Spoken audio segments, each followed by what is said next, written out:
life is so difficult and challenging that unless you give it everything you have, the chances are very high that it will embitter you, and then you'll be a force for darkness and not good. And so, the fact that life is short and can be brutal can terrify you into hiding and avoiding, but it can also, you can flip that on its head and understand that since you're all in anyways, you might as well take the risks that are adventurous. And that's a very good thing to understand.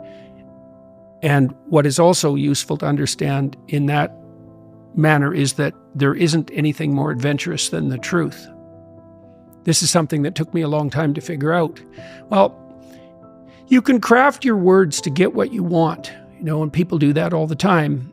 They craft their words so they can avoid taking responsibility for things they should take responsibility for, or they can craft their words to gain an advantage that they really don't deserve. That's what you do when you manipulate. And the problem with that, you might say, well, why not do that if I can get what I want? And the answer to that is, you aren't necessarily the best judge of what you need. And it's easy to be deluded in what you want. And that's the sort of delusions that people chase if they chase power. If you decide instead that you're going to just say what you believe to be true, you have to let go of the consequences. And you might think, well, I don't want to let go of the consequences because I want to control what's going on. But what you miss then is adventure, because if you don't control what's going on, you don't know what the hell's going to happen. And maybe that's exciting. And actually, there's no doubt about it. And then you have the additional advantage if you're attempting to say what you believe to be true and attempting to act in the manner that you think is most appropriate. That's genuinely you, and you have the force of reality behind you. Obviously, that's what you have if you're trying to, say, live in the truth, is you have the force of reality behind you. That seems like a good deal. Then you have the reality and the adventure. So why is that a moral obligation? Well, if you hide and you don't let what's inside of you out, and you don't bring into the world what you could bring, and you become cynical and bitter, you will start doing very dark things. So you'll start, not only will you not add to the world what you could add, but you'll start being jealous of people who are competent and doing well and work to destroy them. So that's the pathway to hell, really. How do you know who you are? After all, you are complex beyond your own understanding, more complex than anything else that exists, excepting other people, complex beyond belief. And your ignorance is further complicated by the intermingling of who you are with who you could be. You are not only something that is, you are something that is becoming, and the potential extent of that becoming also transcends your understanding. Everyone has the sense, I believe, that there is more to them than they have yet allowed to be realized. That potential is often obscured by poor health, misfortune, and the general tragedies and mishaps of life. But it can also be hidden by an unwillingness to take full advantage of the opportunities that life offers, abetted by regrettable errors of all sorts, including failures of discipline, faith, imagination, and commitment. Who are you? And more importantly, who could you be if you were everything you could conceivably be? Are such questions impossible to answer, or are there sources available to us from which guidance might be derived? After all, we have been observing ourselves behave in our successes and failures for tens, perhaps hundreds, of thousands of years. During that time, our shamans, prophets, mystics, artists, poets, and bards have distilled something vital from such observations, some concentrated essence of what makes us human in actuality and possibility. In doing so, they have provided us with representations of that vital essence, presenting itself to us as that which can be neither ignored nor forgotten. Those creative people write and act out the dramas and tell us the stories that capture our imagination, and they fill our dreams with visions of what might be. The deepest and most profound of these are remembered, discussed, and otherwise honed collectively, and made the focus of rituals that unite us across the centuries, forming the very basis of our cultures. These are the stories upon which the ritual, religious, and philosophical edifices characterizing sophisticated, populous, successful societies are built. The stories we can neither ignore nor forget are unforgettable for this reason, among others. They speak to something we know, but do not know that we know. The ancient Greek philosopher Socrates believed that all learning was a form of remembering. Socrates posited that the soul, immortal in its essence, knew everything before it was born anew as an infant. However, at the point of birth, all previous knowledge was forgotten and had to be recalled through the experiences of life. There is much to be said for this hypothesis, strange as it might now appear.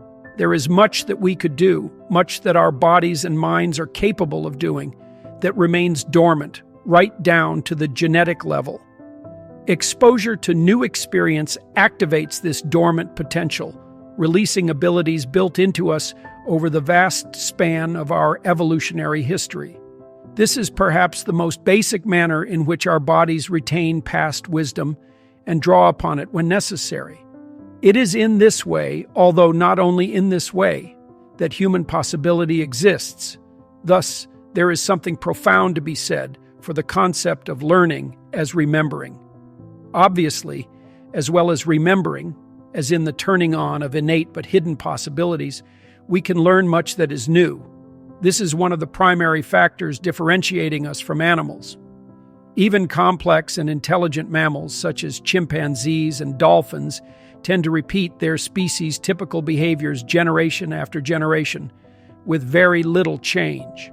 Humans, by contrast, can and continually do seek out and encounter what is new, investigate and adapt to it, and make it part of themselves.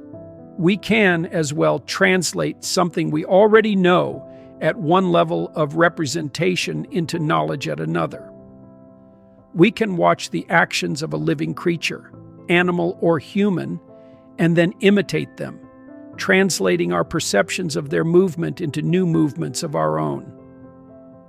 We can even generalize such imitative acts, catching the spirit of what or whom we are observing and producing new ways of seeing and acting that are in some manner similar to that spirit. This is part of what makes up the basis of the deeply embodied implicit knowledge that forms so much of the basis of our true understanding. We can also observe someone act or something occur and write down what we see, translating action into language that outlasts its utterance, and then communicate it later in the absence of what or whom is being described. Finally, and most mysteriously, we can imagine and then act out something that has simply not been seen before, something that is truly original. And we can code and represent all that ability, adaptive action and its transformation, in the stories we tell about those we admire as well as those we hate. And that is how we determine who we are and who we could perhaps become. Stories become unforgettable when they communicate sophisticated modes of being, complex problems, and equally complex solutions that we perceive consciously in pieces but cannot fully articulate. Aim at something. Pick the best target you can currently conceptualize. Stumble toward it. Notice your errors and misconceptions along the way. Face them and correct them. Get your story straight. Past, present, future. They all matter. You need to map your path.